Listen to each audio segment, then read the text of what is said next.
નમસ્કાર દર્શક મિત્રો, શેરબજારના ધબકારા કાર્યક્રમમાં આપનું સ્વાગત છે. આપની સાથે હું છું શિવમ. દર્શક મિત્રો, શેરબજારના ધબકારામાં વાત કરીશું. શેર માર્કેટ ગઈકાલે આપણે વાત કરીએ તો સેન્સેક્સ અને નિફ્ટી નોંધપાત્ર ઘટાડો ગઈકાલે જોવા મળ્યો. 2 દિવસથી ક્યાંક જે પ્રકારે ઘટાડાની સ્થિતિ થોડા ઘણા અંશે જોવા મળી રહી છે. આ સિવાય આપણે ખાસ વાત કરીશું અન્ય કયા જે સેક્ટર છે કે જેમાં મંદી જોવા મળી કે પછી તેજી જોવા મળી, ખાસ કયા સમાચાર છે તેના પર ચર્ચા કરીશું. અન્ય કયા કયા ખાસ મુદ્દાઓ છે કે જે તમામ રોકાણકારો માટે, તમામ દર્શક મિત્રોએ ધ્યાને લેવાના છે, તમામ બાબત પર ચર્ચા કરીશું. સાથે જ આપના પણ સવાલ આ કાર્યક્રમમાં અમે લેતા હોઈએ છીએ. તો સૌથી પહેલાં જાણીએ માર્કેટની સ્થિતિ અને અન્ય કયા સમાચાર છે, ખાસ ગ્લોબલ લેવલ પર શું સંકેત મળી રહ્યા છે, તેની અસર ભારતીય શેર બજાર પર શું જોવા મળી શકે છે, શું છે ખાસ તમામ બાબત પર ચર્ચા કરીએ. મારી સાથે ચર્ચા કરવા માટે જોડાઈ ગયા છે અમારા માર્કેટ એક્સપર્ટ હરેશ મોતિયાની. હરેશભાઈ, સ્વાગત છે આપનું.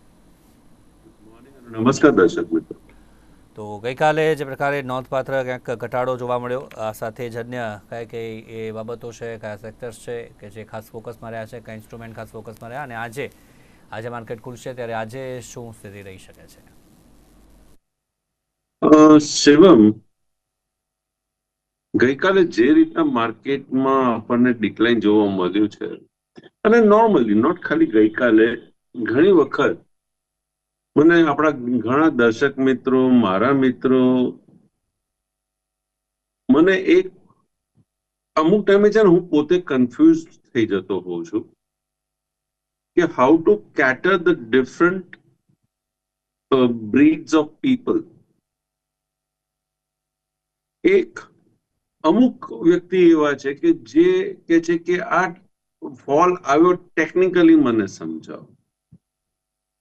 અમુક ટાઈમ કે છે કે કારણ શું હતું, આ વધવાનું કારણ શું ને ઘટવાનું કારણ શું, એક દિવસમાં આટલું બધું બદલાઈ જાય.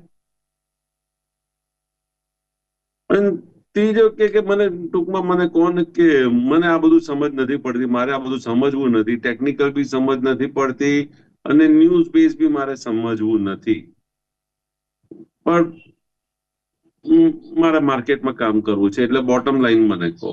એટલે 3 જુદા જુદા પ્રકારના, એમ તો ઘણા પ્રકારના છે, પણ આ 3 are on the higher side. તો હું કદાચ 3માંથી 2 ને તો હું આજે સેટિસ્ફાઈ કરી શકીશ.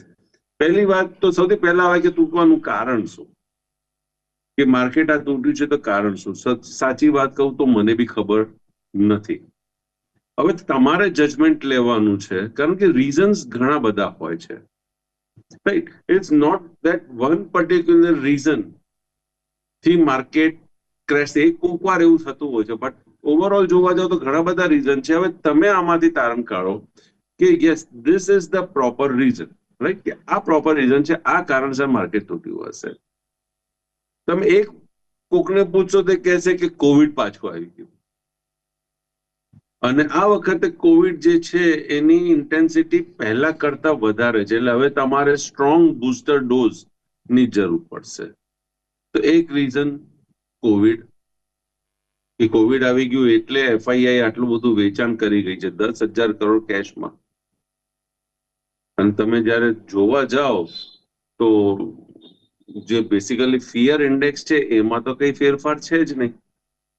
સી, વેન તમે કઈ બી વસ્તુ કરો ને તો ત્યાં ક્યાંક તો તમારું મેચ એ વિથ બી કોન્ટ્રા ટેલી થવું જોઈએ. તો એફઆઈઆઈ 10,000 કેશ વેચી ગઈ છે તો ભાઈ શું છે સામે, તમે ફિયર ફેક્ટર બતાવો ને. કોવિડ આવે તો ફિયર ફેક્ટર બતાવો, તો ફિયર ફેક્ટરમાં કોઈ ઉછાળો નથી. ઓકે, તો આ વસ્તુને માનવી ના માનવી ઇઝ ઇન્ડિવિજ્યુઅલ થોટ પ્રોસેસ, પણ અમુક વર્ગ કહે છે કે ના, કોવિડ હેઝ કમ.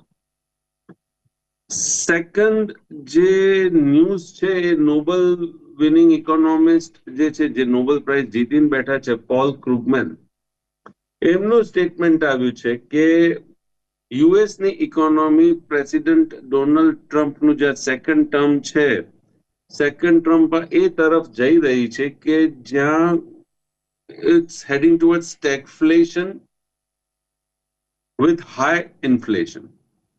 એમનું સ્ટેટમેન્ટ છે, મારું સ્ટેટમેન્ટ નથી, એમનું સ્ટેટમેન્ટ છે કે the economic policies are heading towards stagflation with high inflation, low or no growth and rising unemployment.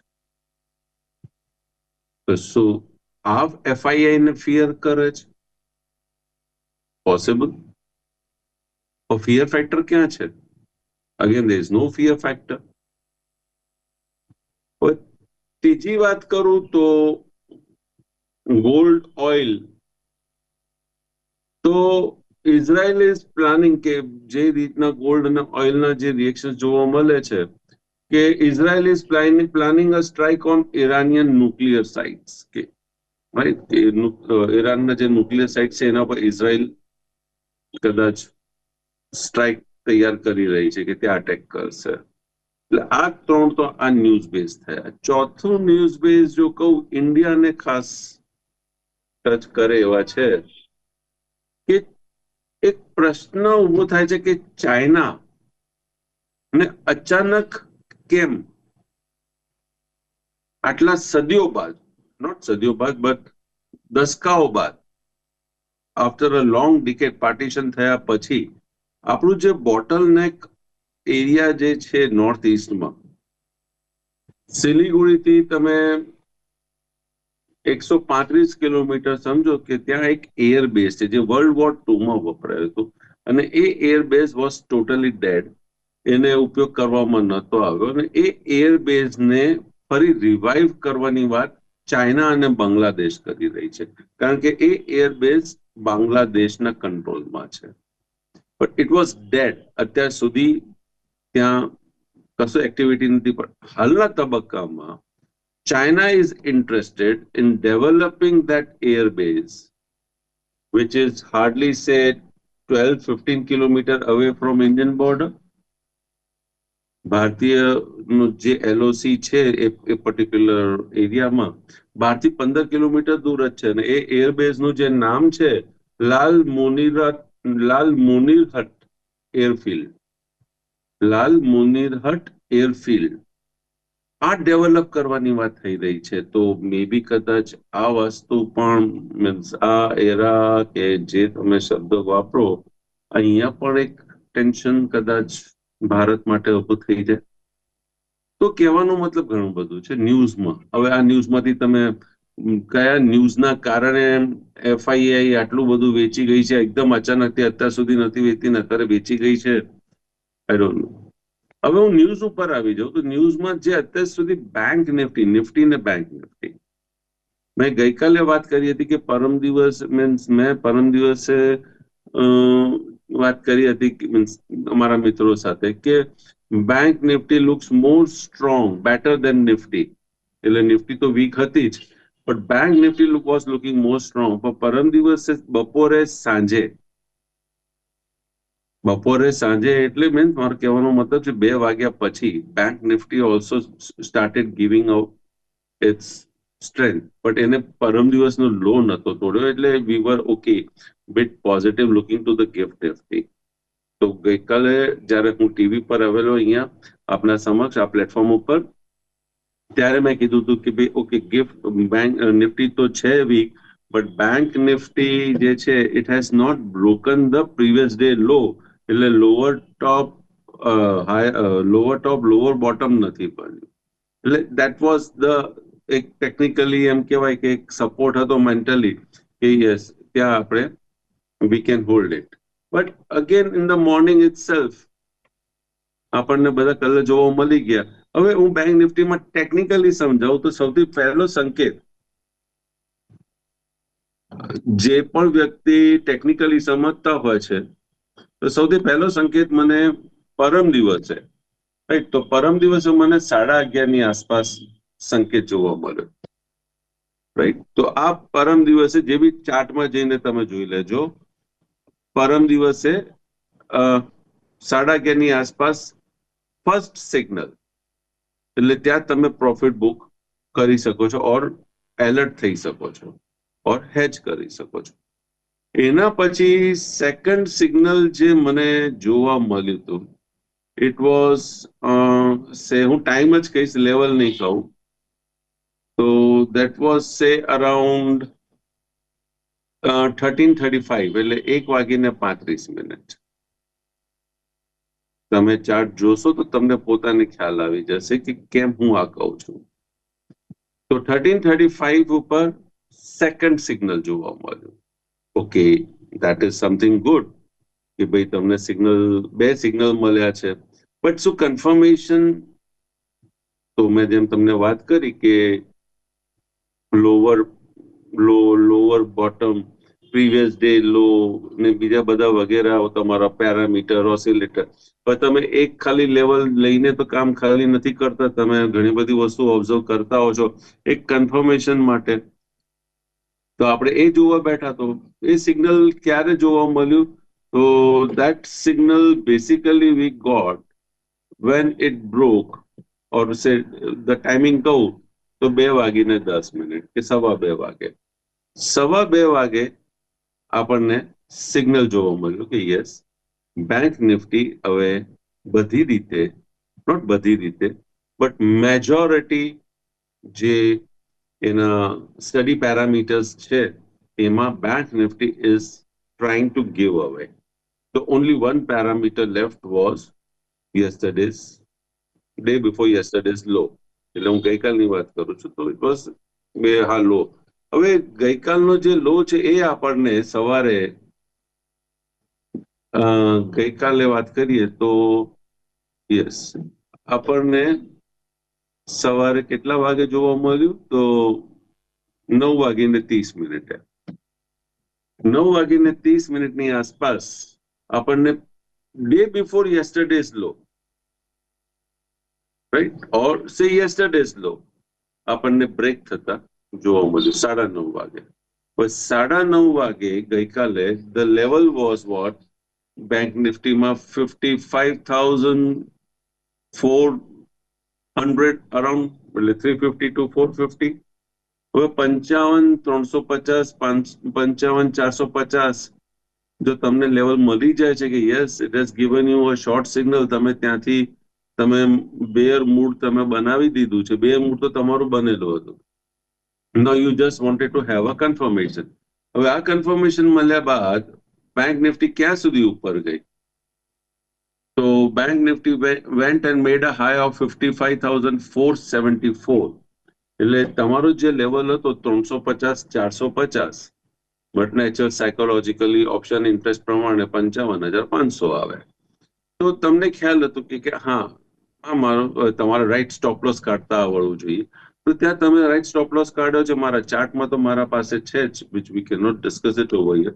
તો yes, it was short at that time, keep on selling, અને market made a low of ગઈકાલે 55,000, right, 55,000 ના નજીક bank Nifty આવી ગઈ. તો તમને 400-500 point bank નિફ્ટીમાં ગઈકાલે બહુ શાંતિથી, વિધાઉટ એની સ્ટ્રેસ, મેન્ટલ સ્ટ્રેસ, આપને અહીંયા ટેકનિકલી ટ્રેડ જોવા મળી ગયું. હવે આ બધાનું તમે મેચ એ બી કરો તો ટેકનિકલી તમને અહીંયા સંકેત મળ્યા. મેં તમને બતાવ્યા ભાઈ કે ટેકનિકલી આપણને આ રીતના સંકેત મળે છે, અને you start you plan your trade or act your trade. અને સામે ન્યૂઝ છે. હવે તમારે જે ન્યૂઝને તમારે અટેચ કરવા હોય, તમે નોર્થ ઇસ્ટનું અટેચ કરી શકો છો, તમે ઇઝરાયલનું કરી શકો છો, તમે યુએસનું કરી શકો છો, આપ કોવિડ કરી શકો છો. એ હવે ઇન્ડિવિજ્યુઅલ વ્યક્તિ ઉપર છે કે what are the reason behind this great fall yesterday. પણ આ બધાના સાથે જે વ્યક્તિઓ એમ કહેતા હોય છે કે ના હવે શું, તો હવે શોર્ટમાં એવું છે, ફોલ જોવા મળી ગયું છે આપણને. ડેલી ચાર્ટમાં આપણે જોઈએ તો આપણને સેલિંગ પ્રેશર આવી ગયું છે, દેખાઈ ગયું છે. વોલ્યુમ પણ હતું ગઈકાલે. જો આજે ફરી આપણને આ સેલિંગ જોવા મળે, હું તમને કાયમ કહું છું, પહેલો fall or the first rise, જે બી તમને ફર્સ્ટ ઇન્ડિકેશન જોવા મળે છે જ્યારે પણ જે બી ઇન્સ્ટ્રુમેન્ટમાં, it should have a follow up. અત્યારે મંદીની કેન્ડલ બની છે, બેર કેન્ડલ બની છે, તો આપણે બેરની વાત કરીએ છીએ. જ્યારે બુલની કેન્ડલ બને છે ત્યારે આપણે બુલની વાત કરીએ છીએ. તો તમે પાસ્ટમાં તમે જોશો તો બુલની જે એક રેલી જોવા મળી, તો it got tired up at this level 55,500, right. એના પછી જે બી લાંબી કેન્ડલ બની છે, હવે લાંબી કેન્ડલ ક્યારે ક્યારે બની છે, મોટી બાઇંગ કેન્ડલ તો એક બની છે આઈ થિંક 28/4, બહુ સારી તેજી આવી હતી બેંક નિફ્ટીમાં. બીજી આવેલી 12/5. હવે તમે જોઈ લો બંને તારીખના બીજા દિવસે પોઝિટિવ કેન્ડલ નથી, બંને દિવસ that positive rally failed. It failed. Right, એ વખત એના પછી બ્લેક મારુબુઝો કેન્ડલ બની છે. મેં તારીખ કીધી છે તમને, તારીખ તમે જઈને ચાર્ટમાં જોઈ લેજો. આ ગઈકાલે આપણને મંદીની કેન્ડલ જોવા મળી છે, પણ મંદીની કેન્ડલ બી એટલી હેવી નથી. બટ યસ, તો considering all this three things, મને એવું લાગે છે કે હવે જે બેંક નિફ્ટીએ જે હાઈ કરેલો છે, 56,000 આપણે ગણતા હોઈએ છીએ, 55,800, તો keeping 56,000 looks to be a very strong resistance. તો આ રેઝિસ્ટન્સને ખાસ ધ્યાનમાં રાખીને one should be on booking profit. અને આ સપ્તાહની શરૂઆતમાં સોમવારે જ મેં કીધું આ સપ્તાહ જે છે એ મને એવું લાગે છે કે ખૂબ જ ક્રુશિયલ રહેશે, ઇમ્પોર્ટન્ટ રહેશે, હાઈ વોલાટિલિટી રહેશે, કંઈક મોટું થશે. It's difficult to predict everything, means everything perfect, but કંઈક મોટું થશે એ ગણતરી હતી. મે બી કદાચ અત્યારે બધું ઘટી ગયું છે, ગઈકાલે ઘટ્યું છે, અને આજે માર્કેટ એટલું બધું ના ઘટે ને આજે માર્કેટ બાઉન્સ થઈ જાય, કદાચ ચાન્સીસ ડેટા જોઈને તો નથી લાગતા. પણ હા, માર્કેટ ઓવરસોલ્ડમાં છે, તો એટલે બાઉન્સ આવી શકે છે, પણ એ bounce ટકશે, that is more important. So today again the date can become a very crucial date. તો બાઉન્સની શક્યતા ખરી હું એક્સપેક્ટ કરું છું. લોઅર લેવલ ઉપર બાઉન્સ આવે. હવે બાઉન્સ કેટલું આવે છે ને કઈ રીતના આવે છે એના ઉપર આપણે આગળ ડિસાઇડ કરી શકીએ છીએ. શિવમ, તો આગળ વાત કરીએ અલગ અલગ ઇન્સ્ટ્રુમેન્ટ પર. આપણે વાત કરીએ કે ઇન્સ્ટ્રુમેન્ટના ખાસ શું લેવલ રહેશે તેના પર આપણે વાત કરીએ. સૌથી પહેલો ઇન્સ્ટ્રુમેન્ટ છે જેના પર વાત કરીએ, આરવીએનએલ. Sorry, RVNL. આરબીએનએલ.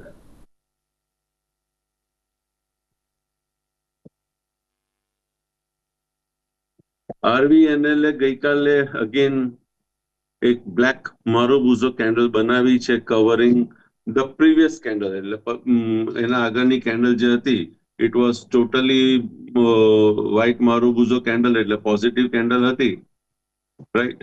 એને ઓવરરૂલ કરી દીધું છે, મીન્સ એને આખી કેન્ડલ ખાઈ ગઈ છે.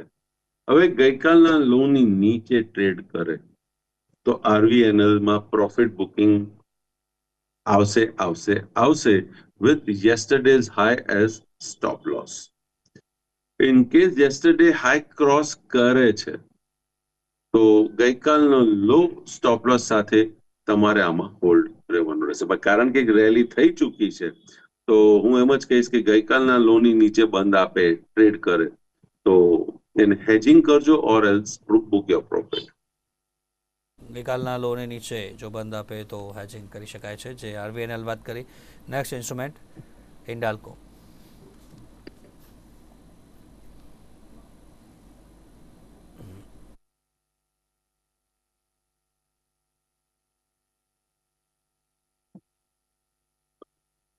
હિન્દાલ્કો એક સ્ટ્રોંગ લેવલ ઉપર છે, પણ ગઈકાલે કારણ કે માર્કેટના બિહેવિયર બધું ખરાબ હતું એટલે વી કેનોટ જજ કે ભાઈ એક્ઝેક્ટલી શું છે.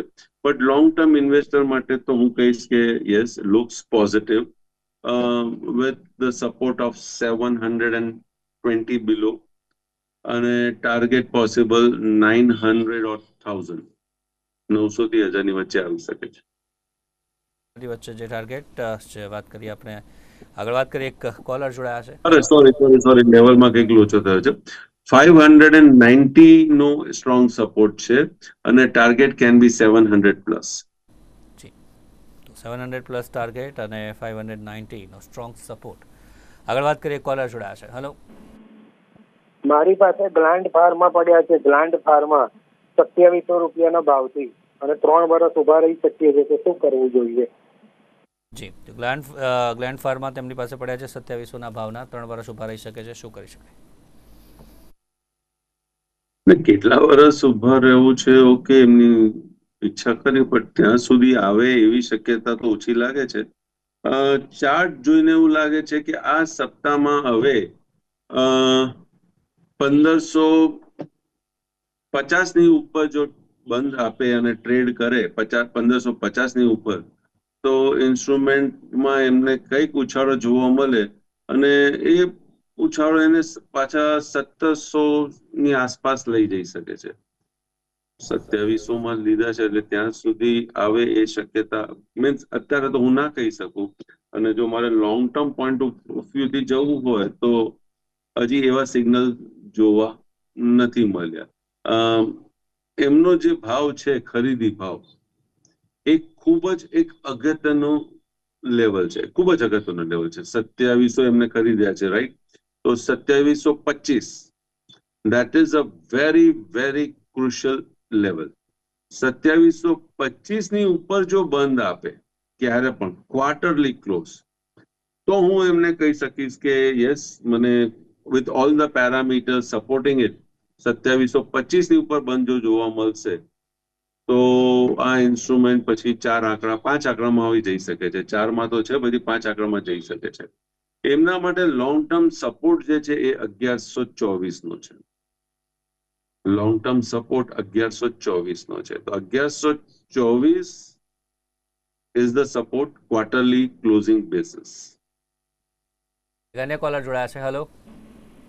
હા, મને અનંતરાજ અને વાલચંદ નગરના આજના કેસના લેવલ. અનંતરાજના આજના લેવલ.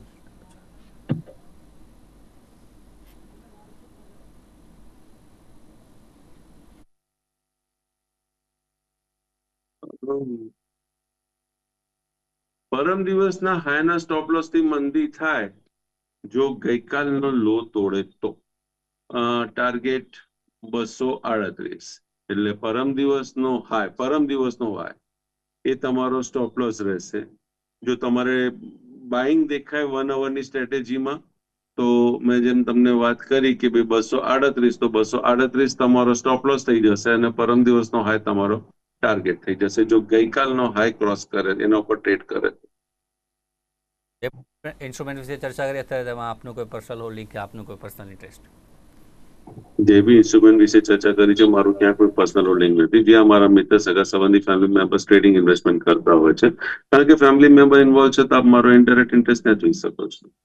આભાર આપનો અમારી સાથે જોડાયા તે બદલ. Thank you very much Hareshbhai.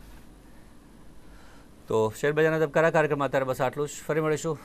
રજા આપશો. નમસ્કાર.